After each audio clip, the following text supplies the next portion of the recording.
Hello traders and welcome to FreeFX. Today we're going to talk about chart patterns. So let me start first of all with a short disclaimer. And as you can see, we have standard disclaimer. We're not offering financial advice. I'm simply putting my ideas across, hoping that they might be helpful to you. Past performance does not guarantee future success. What we're going to talk about is something that's coming up a lot in trading on forums and just on social media. How profitable can you be, doing things just kind of visually and looking at that? Today is what I'd like to focus on. So first of all, let me just have a quick look at this with you. And what I'm going to do is I'm going to open up a chart like this. And my first point of conversation is, can we actually trade by identifying patterns on a chart and kind of taking it from there to make something of it? So the first thing I'm going to do is to make it a genuine kind of test. I'm going to take a chart that I haven't seen before. So I'm going to do a replay. This is on TradingView. And the first thing with that is that you can obviously choose a particular point in time.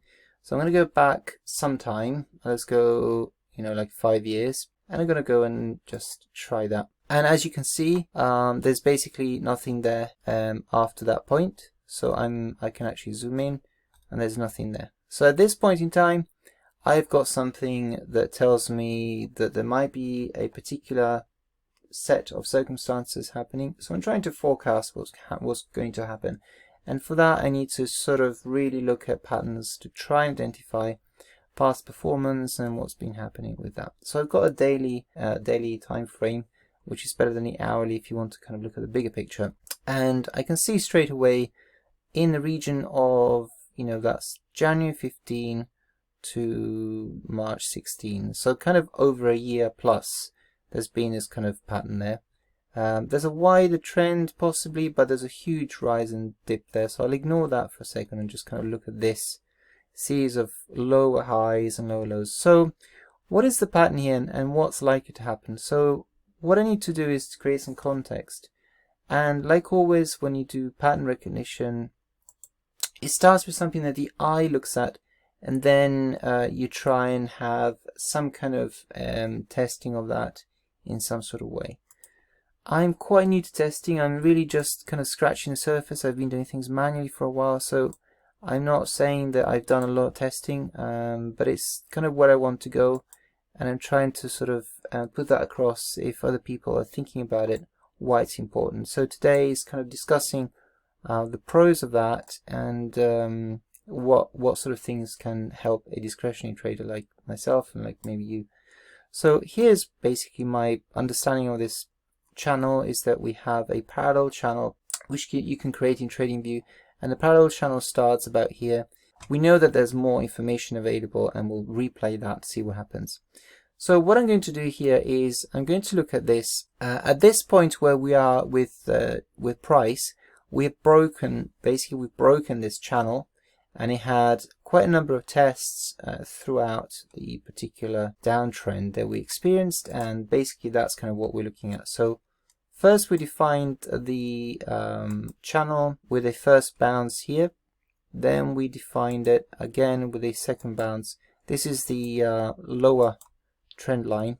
This one didn't quite get to the end, but this one certainly did actually get to a continuation of that lower trend line. And then you got the ones at the top as well, which would be here. So the pattern is established and we have a clear channel, and that is a chart pattern itself. Although you might think that chart patterns are just, cup and handle, triangles, breakouts, on all these kind of things, pennants, flags. But actually a channel is a pattern, okay? Because it's not a trend per se, it's trending, but it's a particular set of circumstances where for a certain period you have a channel. So this one in particular at the top, once we started there, so we started about here, but we didn't know we were in a channel yet. So truly, once we start getting the first two, we start thinking that maybe we have a channel. But certainly by this point, by the end, we've had 5 bounces at the top, and this one is kind of almost to the bottom, so not quite, but we can definitely see with hindsight. Now, the question is, we break out at this point, that's the breakout point here, and with the breakout, we sort of decide that You need to reverse that. That's the breakout point.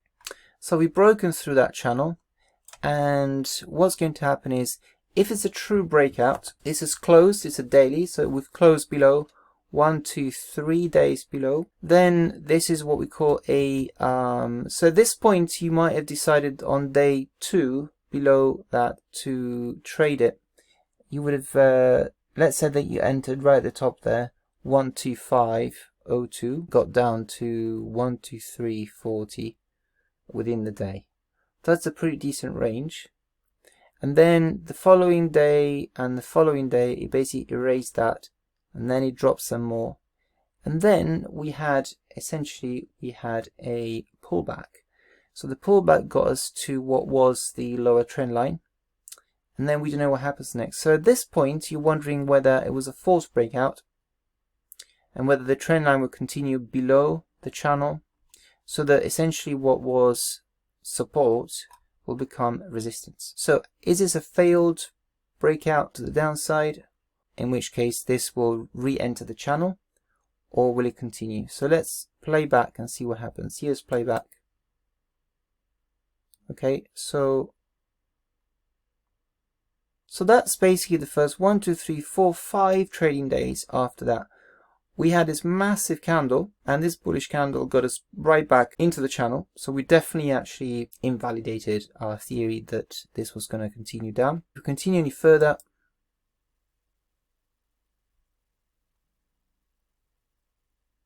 okay, we see that's kind of loitering within the channel for many, many days.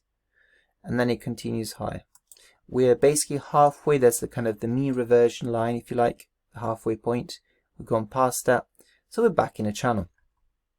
So at this point, we could do one or two things. Create an outer channel, so that it's kind of like a lower trend line, and this could be a sort of filter. And we could have a rule about that, and we could test that. Say that all channels must have a filter, which is essentially an external channel set of lines. And so that if we stay within that, then we need to kind of break below that as well. That will limit the number of trades that we have, but obviously will make it safer for us to not to get stopped out, etc. So breaking out of a long trend or a long-term channel is risky in a way, because it could be that the strength of that channel is such that short breakouts might not happen. This is just one example that I've pulled up right now. What I'm going to do is I'm going to essentially stop that, go back to the start, which is current price. That was 2015, etc. So I'm going to go further back in time and choose a different point. So let's take a different point, and I'm going to take a different set of kind of circumstances just to see what happens. I'm going to go back to 2008, 2009, the Great Financial Crisis, and see what happened there, and if we had any power prediction by using that. So let me go back to 2000. That was our channel there. It's staying right there where we want it. Okay, so I'm going to go back here and see where we're at. Now, at this point in time, I've got, I want to have a sort of, say, a year, 2007, 2008, so March. That's about a year from left to right of the screen. And I kind of want to see what I can do in terms of patterns here. Sometimes it might help to have a different way of looking at this. So I'm gonna use just a line chart. It kind of makes it a little bit more obvious, and not just a closing line. Now I see lower highs straight away, top, top, top, and here. And I can see these big troughs, and I can see that they're all about the same point.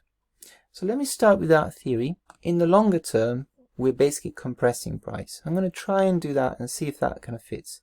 I'll go back to candles just to get a bit of it in a clearer way. There's a long wick down here, as you can see. This wick here and here. So I'm going to put a line just on the top of that wick to make sure that I don't have it, and put it there just where that is. Okay, now you can see just the wick there is where I want that line, the start, and it sort of fits these other, the tops of the wicks, so the body of the candles is just where that line is. So from 2007 2008, I've got this, basically it's tested here and here, so it kind of dropped off here and it created an area of support, and then there and there. The top, however, is different because it's asymmetrical, and for that I want to do something a little bit different, so I'll just compress that for a second so we can see better, and I'll create a line by hand like so. So we don't know what's happening with price after that, so we just have to wait and see. Now this is a little bit untidy because the top here starts a line that cuts through these, and they're not really wicks or anything, so I think I need to angle it slightly differently. Let's kind of do it this way. So that's kind of respecting the fact that there are lower highs, but it's a little bit less steep, like so. So this is a kind of long-term triangle. Now I can create an internal line like so. So I'll do a different one, and this time it'll be an internal one, and it's kind of parallel to the one above, more or less. So that's the internal one, and then we've got the external further up. So here we've got 1 peak, 2 peaks, 3 peaks, etc. Okay, so the theory here is that we have a long-term triangle, and then we're going to have a breakout at some point. There's price compression, support at the bottom, etc, etc, etc. Let's see what happens next. So the breakout, we'd expect the breakout to happen either the internal line or the external line. So let's say this continues down there, and this one as well. Let's see what happens when I play back. Here we go. Okay, so we're within that line, break through, and then have support, sorry, resistance, and then it comes back down. It's quite incredible. I'm doing this for the first time live, and it really is, you know, a demonstration that technical analysis does have some validity, because you can see clearly those lines. I've not done this before on this chart, and it's working like a beauty. So, and then we're retesting that. We're basically now several weeks into that potential trade. So we were here, it broke through that internal line, tested the outer line, bounced back. Okay, so at this point, as this kind of came back, you could go short and decide to kind of take profits at this point. So where price met the internal line, it actually went through it, but then it rose back above and filled that space. So that's a way to, you could trend trade it that way, and I'm going to carry on and see what happens next. Okay, we stay within it for a little while.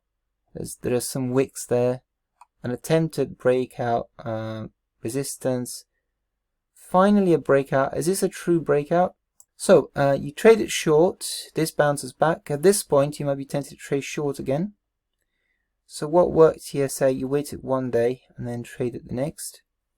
Here if you traded at resistance, you might see that the next day it actually basically just paused and had a bit of congestion and broke above. At the breakout, again, as we said before, we have a break of this kind of pattern, and we might say, okay, we're breaking out, what is going to happen next? So we could either take this distance and kind of project it above, or decide that this particular distance is what we want to project. So let's take a horizontal line. So now we're going to trade this about there. I'm going to make it a different color from the previous one, orange, let's say. So this point is the level of these two tests. I'm going to put it there as a basically as an objective. Now if I've missed the breakout trade, I could try and short it from this point and see what happens.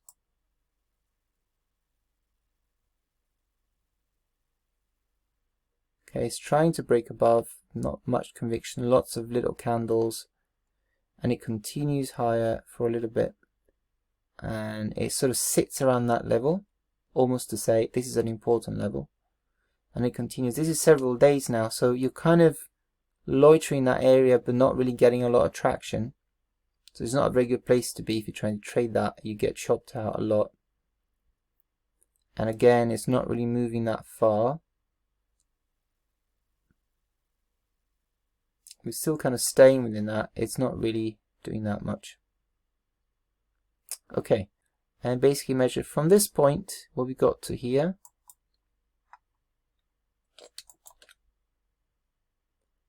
that's, what's that, 41 days. 41 trading days. Do you have 41 trading days? So that's without weekends and holidays to wait around. If you trade the same patterns, you kind of had to wait for the good setups, then this might be the way to go. In this case, you waited a long time for this to pull back, and then you can trade this distance back down to the line here. Okay. And you would have bagged yourself quite a fair bit of, let me see if I can pull that, I'll have to do it again. So from this point, if you got through, say, started about here to here, that's 330 pips. You know, that's a really good move. And if you got half of that, with some leverage, 150 pips comfortably, you should have got, you know, half of that move over a couple of days. It's kind of like a high probability trade. Of course, it could have gone wrong and kind of stopped you out and bounced back. Okay, so that's kind of one thing. Now, of course, you could take that and bring it down to this level, which is slightly lower, okay, or bring it down to this level, which is the final test. So we've gone sort of broken down below that. Let's see what happens next. So at this point, I need to wait and see, because we've got this level just above it. We've got this continuation of a sloping line and this internal sloping line. Let's see where we go next. Okay, big wick, continuing down, breaks through, wick, tries to go higher, further down. Small movements, but retracing that. Ah, look at that. Fantastic. All right. Oh, look at that. Beauty. So this whole thing developed in a kind of unusual and interesting way. So we broke above. We came to that point, which was, as I said, the continuation of this level here. Then we came down to this level and support back there. And then we broke through, and it took us all the way down to the line and below. Now, let's see if the support here actually holds again. So if you bagged this particular day, you would have got an amazing amount of cash.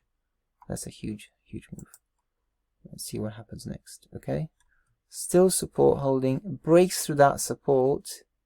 Yeah, from 2007, we're in 2008, so long-term support. Or is it a false breakout? And we talked about the false breakout before. Okay. So here's another pattern. A breakout at support, then breakout support, breakout, downward, pullback, and continuation. What we've got there is the price goes all the way down there and continues lower. At this point, we decided to look further back at other levels, but you know, we kind of got down to these levels here. So these are kind of different ways to look at patterns, which, you know, might give you a clue as to how to classify patterns. The other way you can be quite specific is what is the level of pullback that you find acceptable. So in this case, we have a pullback to the support line, and then we go above it, but by how much? So let's put this into percent there, okay? And if I measure from here, 5 point something percent. Okay, from the bottom here to there, but let's take it from the line. That's about 1.8%. Let's say 2%. 2%. If it stays within that 2% of the breakout point, then you could say, okay, the breakout from here is still valid. So you could have a 2% pullback above breakout, for example. So the filter for failure of breakout could be a 2% above, in this case, above or below the breakout level, a 2% pullback or throwback if it's the other way, above or below the breakout level. Now, with all these things, is you witness it once and you want to kind of make sure that if it happens again, then you want to kind of test that idea further back. Was there another case where we have a breakout, etc.? So we'll take something similar where there's a sort of channel or some kind of thing where there's a breakout of some kind. I can see one straight away there. Let me just kind of try that one again. I'm sorry if I kind of stuck to Euro Yen. It's just something that I wanted to try because it seemed to be good. And this is going to be an interesting one. So let me just kind of try a... So there's your parallel channel. And now we're going to go, okay, here's the pattern is the parallel channel. And I'm going to take that and basically try to see where we're at. So let's imagine that we are here. I'm not going to do the replay this time because I'll lose my place. So I'm just going to do it manually. Okay, so there's the breakout there. So we've done the breakout and we'll say to each other, okay, that's a breakout. I'll trade the breakout as it happens, say close the next day above. Okay, so breakout, next day, I start trading that because we've closed above. And then say, okay, so rule number one. So in this case, I'm just going to use a brush here and make it kind of quite obvious that that's what I want to do. Okay, so that's day 2 after the breakout. They close and I start trading it. So I trade it up. I decide maybe, oops, based on ATR, whatever, I set my levels. So let's go back and see. So we have what we call a throwback. So price is thrown back down. Throwback, see these wicks here onto our channel essentially. And you can adjust these lines. You can make them slightly better if you want, like just slightly higher, so it kind of matches with the wicks. As price changes and you add more information, you can make kind of past analyses fit better with current price, that just to have like a laser sharp sort of thing, but it doesn't matter too much. You can see that there's a bounce here, even if it's not exactly on the line. So at this point, we had a throwback. Remember the 2% rule? We didn't go below here. We didn't go below by 2%. And so 2% from here, if this throwback had actually gone back below that channel line, our 2% would have been essentially this. So it would have taken us to this level. Okay, that doesn't happen. The pullback is there, but then price continues in the direction of the breakout, which is fantastic. And only at this point, obviously you wouldn't capture that whole move because you've taken that, maybe taken profit somewhere. What happens next is that price kind of continues to diverge from that line, and then it continues. If you measure that channel top to bottom, it would give you this. So let's take that channel from this point down to the bottom there, minus 6% or 852 pips. So let's measure 850 pips above. We'll do that. Would take you as a target, it would take you about here. So if you imagine, just make it a bit smaller, hopefully it won't delete that bit.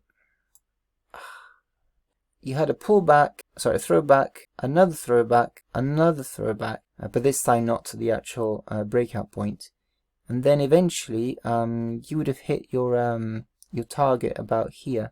October 05, June 06, that whole period. So not really a year, 9 months to get from breakout to there. And that's 850 pips. Now 9 months for 850 pips is probably a long time to wait. Especially as the top there is not too far from these peaks, so you might have taken profit a bit below that. So again, you could have another rule saying that if price doesn't get to target within X number of days or weeks, you'll take profit even if it's kind of short of that. And you could sort of go back and find other examples and see what kind of rules work, what filters you want to apply to a false breakout or retest of a breakout point, etc. Now, I had lots of things I wanted to show you. One of them is a triangle. Triangles are rife in technical analysis, and you find all sorts of different types. And this is a triangle that I actually set up this one earlier, but it is one that I looked at before and I published about it because it's quite a kind of an obvious one. So you can see that we have an almost flat line there. This is gold in 2011 to 2013. So I'll just type it here in case you skip to this point and you wonder what chart we're looking at. It's gold. This is gold. Here's a triangular pattern. Now, obviously, because it's a weekly chart in this case, it would have taken a long time to form. So again, we've gone from daily to weekly, and that's a huge amount of time to wait. But you can see that there's a sort of triangular formation here, and then we've got a breakout. Now, we take the base and project that distance. So we measure that distance. So in other words, if I go and use brush, in this case, because the breakout is lower. So once I break below the triangle here, I project it lower. Now, let's say that we didn't know what was going to happen. So that's the triangle forming. I see prices kind of coming down. And there's a breakout there. I don't know how far that will go. My projection should be that. So I'm going to measure that again and see what that distance is. From the top here to the bottom is minus 35,000 pips, or 18%, because gold doesn't really work in pips. So let's say 18.5%. That's the full distance though. Okay, let's ignore this for a moment. It's just I have to squeeze it into the chart, otherwise it will disappear. And I'm going to do 18.5% from this point down. Okay, so we had the breakout.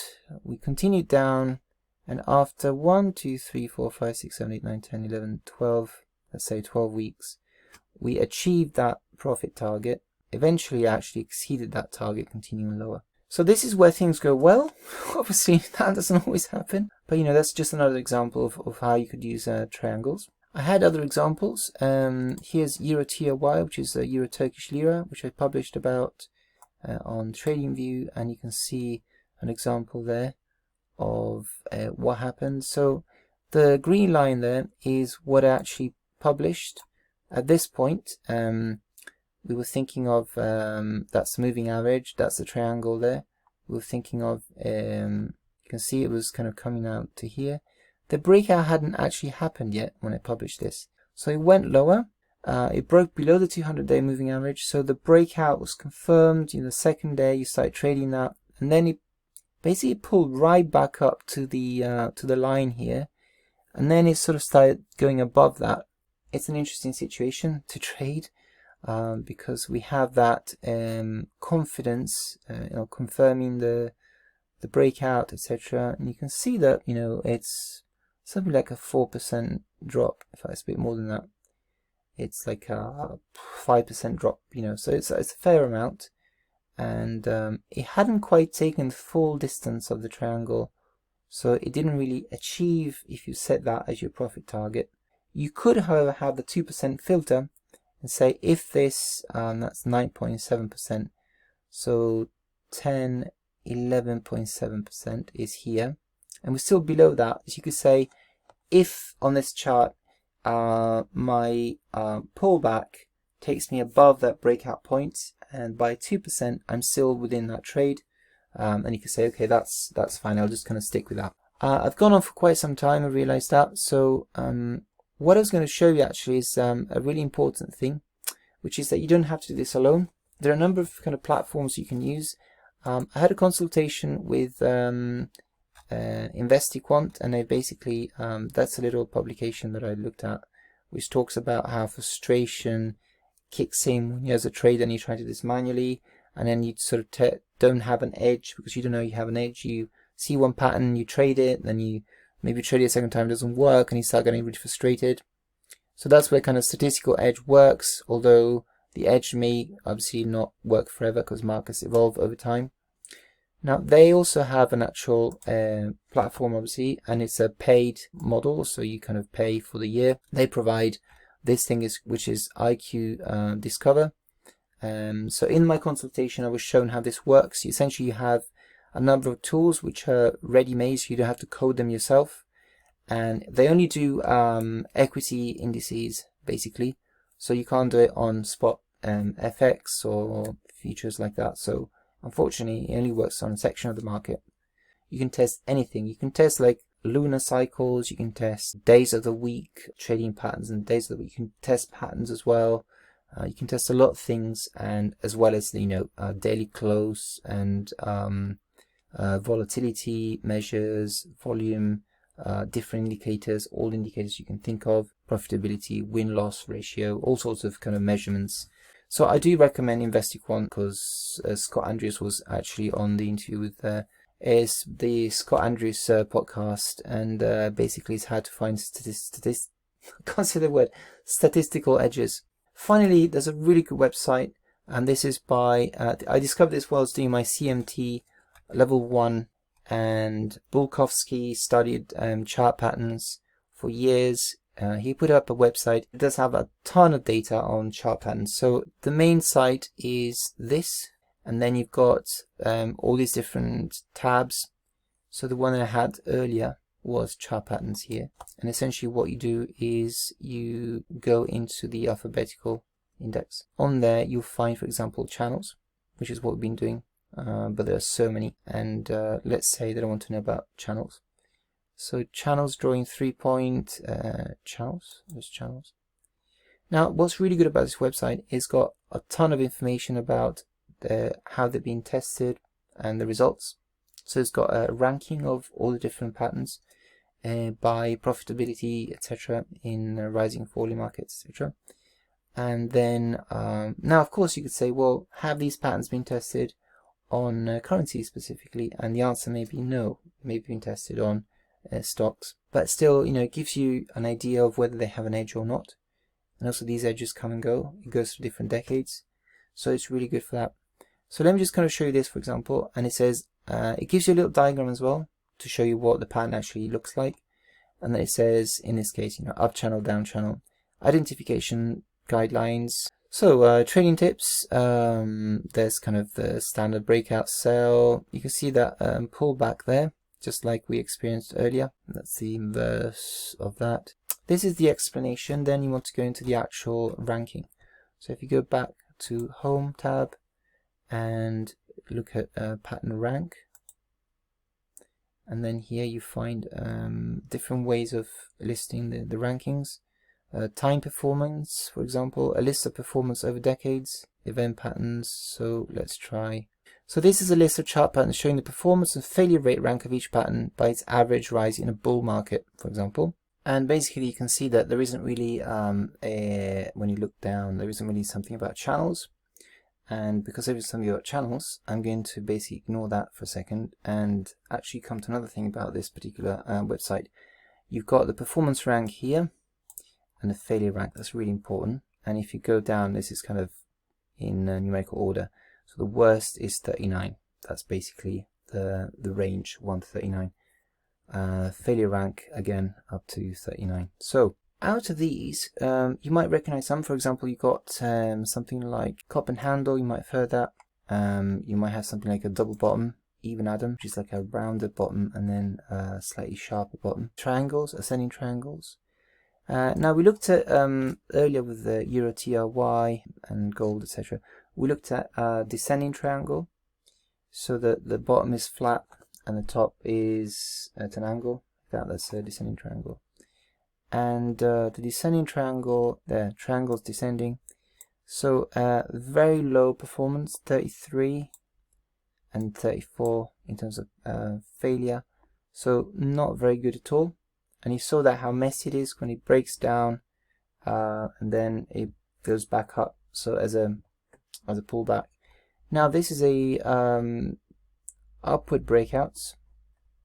If you look for downward breakouts and look at triangles, and we've got descending triangles, let's see what happens. Descending triangles. So when it's a downward breakout in a bull market, currencies are not classified as bull markets really. They have trends or mini trends. Sometimes they chop around for years. But anyway, in that situation, it's got much higher, basically like twice as profitable as the ascending breakout one. Now that's one way of ranking, but they also provide you with a time performance, which is really important. So if you go to pattern rank and look at time performance, so I looked at that before and it basically gives you this. Now it's by decades, so you can see 1990s, 2000s and 2010s. We just obviously left the 2010s, we went into the 2020s, but that's a lot of data there already. You've got basically 30 years of patterns. And you've got median rise, you've got the average rise, and the rank in 2010, so that's kind of the latest data. So the number one is actually in red, and it's the bump and run reversal bottom that we saw earlier. But if you want to go by decades and see if there's a change, like the patterns work less, you might want to start with a pattern that, this is the performance in percentage. So you can see that the percentage is actually giving you a high number for a better percentage. So take something with a high percentage, like for example a pattern that you might know well. Let's take a triangle, a descending triangle, 51% profitable in the 1990s, 37% in 2000s, and in 2010s, 27%. So it actually declined by 24%. Things that might have got better, and doing it manually as well, you might risk missing a pattern, so you have to be quite good at recognizing patterns. Pennants, everybody talks about pennants, which is basically a triangle shape, a very kind of short triangle in a trend. Sorry, in an established trend, you have a pennant and then a continuation of that trend.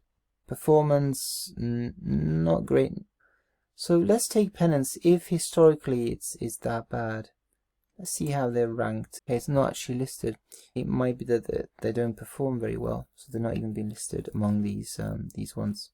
That's basically all I was going to say about patterns. I really do hope that you found this presentation helpful. All the timestamps are there, so make sure that you obviously read the timestamps. This is my 99th video.